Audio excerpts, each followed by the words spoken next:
सलमान खान की सिकंदर ईद के मौके पर रिलीज हुई तो सही, लेकिन उसकी ईद मुबारक न हो सकी। खराब वर्ड ऑफ माउथ ने सिकंदर का बहुत नुकसान किया, इतना ज्यादा कि फिल्म के कलेक्शंस पर तगड़ा असर पड़ा है। फिल्म डिजास्टर बनने की राह पर चल पड़ी है। लोगों के नेगेटिव रिएक्शंस फिल्म के कलेक्शन में डेंट लगने का बड़ा रीजन है, लेकिन इसके अलावा भी एक रीजन है। इसके ऑनलाइन लीक होने से भी फिल्म को तगड़ा लॉस हुआ है। फिल्म के रिलीज से एक दिन पहले ही इसका बहुत अच्छा प्रिंट लीक हो गया था। जाहिर है इससे भी कलेक्शन पर काफी फर्क पड़ा होगा।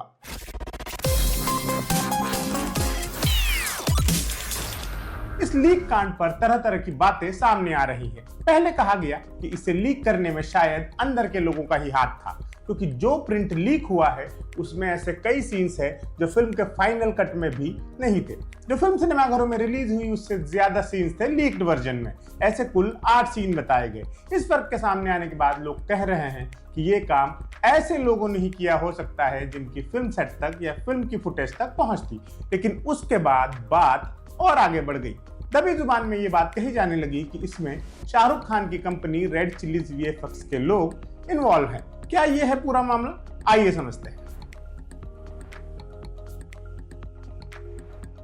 सबसे पहले तो ये जान लेते हैं कि इस लीक कांड में अब तक क्या क्या हुआ है।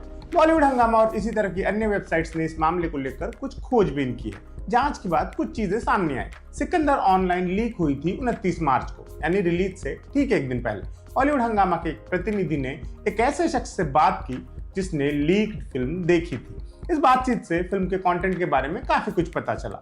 सबसे बड़ी बात तो यही पता चली कि थिएटर में रिलीज हुई फिल्म और ऑनलाइन लीक हुई फिल्म में बहुत अंतर है। ऑनलाइन लीक्ड वर्जन में काफी सारी चीजें एक्स्ट्रा हैं और अलग भी हैं। एक एक करके जानते हैं कि क्या कुछ घटा बढ़ा है। लीक्ड वर्जन में फिल्म का बैकग्राउंड स्कोर रॉ है, वैसा नहीं है जैसा फिल्म के फाइनल कट में है। एक सीन में साइश्री की मौत के बाद सलमान खान उसके वकील दोस्तों से मिलते हैं। उन्हें तभी पता चलता है कि वो लॉयर बनना चाहती थी। ये सीन फाइनल कट में नहीं है। एक और सीन में धारावी के मेडिकल स्टूडेंट सिकंदर से मिलते हैं और उसको वहां की पोल्यूशन वाली समस्या बताते हैं। ये सीन थिएटर वर्जन में है तो, लेकिन छोटा सा। लीक्ड वर्जन में स्टूडेंट सलमान को बहुत डिटेल में ये समझाते हैं और सीन काफी लंबा है। एक और एक्स्ट्रा सीन कमरुद्दीन से रिलेटेड है, जब वो फ्लैशबैक में अपनी लंग कंडीशन की वजह से कोलैप्स होता है। इंटरवल से पहले मिनिस्टर प्रधान और सिकंदर के बीच एक फोन कॉल वाला सीन भी है जो लीक्ड वर्जन में है लेकिन फिल्म में नहीं।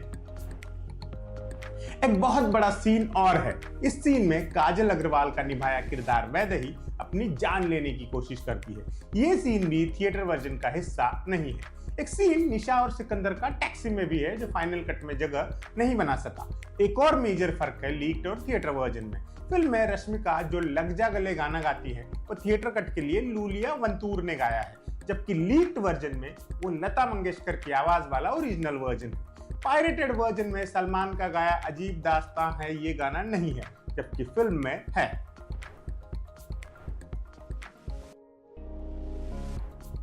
जब इतने सारे मेजर फर्क हैं तो ये तो साफ है कि ये फिल्म किसी प्रीमियर या प्राइवेट स्क्रीनिंग से लीक नहीं हुई है।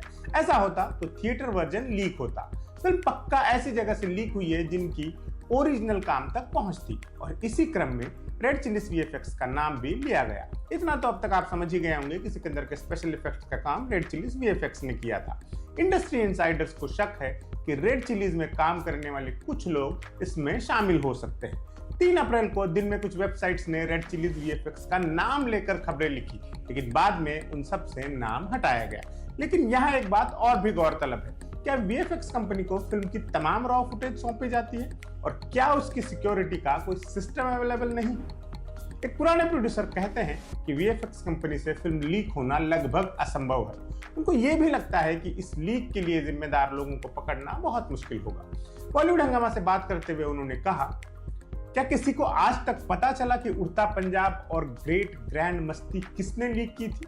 मुझे शक है कि सिकंदर को लीक करने वाले कभी पकड़े जाएंगे। इस बार सबसे शॉकिंग बात यह थी कि एक अज्ञात ट्विटर हैंडल से 4 दिन पहले फिल्म लीक करने की बाकायदा वार्निंग दी गई थी। आने वाली फिल्मों के मेकर्स को अपनी फिल्म की एक्स्ट्रा हिफाजत करनी पड़ेगी। शूटिंग स्टाफ और रेड चिलीज के अलावा एक और पार्टी भी है जिसके सिर सिकंदर लीक करने का इल्जाम गया है, लॉरेंस बिश्नोई गैंग। कुछ लोग ये भी कह रहे हैं कि सलमान के बिजनेस और रेपुटेशन को चोट पहुंचाने के लिए लॉरेंस बिश्नोई गैंग ने ये फिल्म लीक करवाई हो सकती है।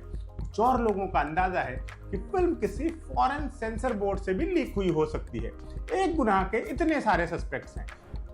दुख की बात सिर्फ इतनी है कि रियल लाइफ में ऐसा कोई व्योमकेश बख्शी हमारे पास है नहीं जो असली मुजरिम को सामने ला सके। फिलहाल तो इंडस्ट्री बस अंदाजे से ही काम चलाएगी और आने वाली फिल्मों को लेकर खबरदार रहेगी, अगली किसी फिल्म के लीक होने तक। फ्रेंड्स, कंट्रीमैन, सिनेमा लवर्स, क्या आपकी जिंदगी बहुत बिजी है? अपने काम और सिनेमा के लिए प्रेम दोनों में आप तालमेल नहीं बिठा पा रहे? आपको ये तो जानना है कि सिनेमा की दुनिया में क्या चल रहा है, लेकिन ऑफिस के प्रोजेक्ट्स की डेडलाइन कुछ देखने सुनने का टाइम नहीं दे रही। हमारे पास आपकी समस्या का हल है दोस्तों। कैप्सूल, सिनेमा का कैप्सूल, छोटा पर इफेक्टिव। सिर्फ 5 मिनट निकालिए और सिनेमा की दुनिया में क्या क्या हो रहा है सब जान लीजिए, जो जानने लायक है। सिनेमा का डेली बुलेटिन खबर सिनेमा आपको रोजाना के सारे बड़े अपडेट्स देगा। नई अनाउंसमेंट, फिल्मों का collection, release dates, OTT updates, major controversies, सब कुछ। मंडे टू फ्राइडे रोजाना शाम खबर सिनेमा सिर्फ एम्बोलेटो पर।